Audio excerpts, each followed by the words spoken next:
How are they going to do that? Or did No, you just I did leave it ask to for them? expressions But he because didn't care. no, my view was that Ditko, who created the whole look for it, assumed that the mask was not real. It was elastic. It's a comic. This isn't the movies.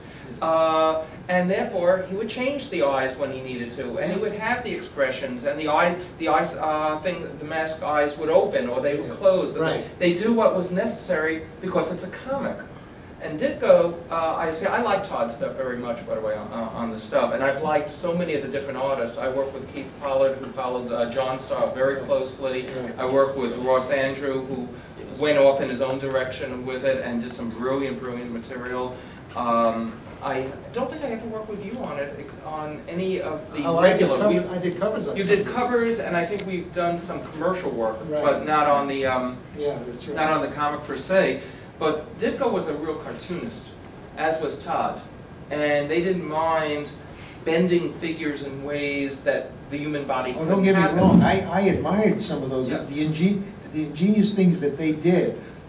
McFarlane was I thought he was the most ingenious guy in comics. What was so brilliant, and it's purely by accident, was Stan taking Jack, who was, to me, one of the best artists who has ever been in history, plus one of the greatest thinkers in comics, Absolutely. off of Spider-Man, putting Ditko on, and then after he was established as a real character, and Ditko allowed that, nobody would have come up with those positions for Spider-Man. Absolutely nobody in the business could have done that, but Ditko.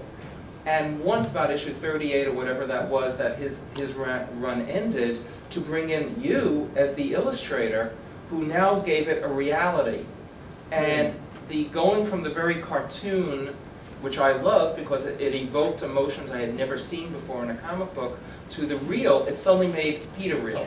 And since the book is really Peter Parker, and it's not Spider-Man. You hit a good point there, because I don't think if I started Spider-Man from scratch, it would have been anywhere near as good. No, certainly Because no I had offense to him you, to bounce because you know I brought so many costumes. John designed Bullseye for me. He designed Lilith. No, I'm just thinking of my own characters. Anytime I needed a design, it was 90% of the time I went to John immediately because he's so good. But Ditko, whatever is in his head that created Doctor Strange, those backwards.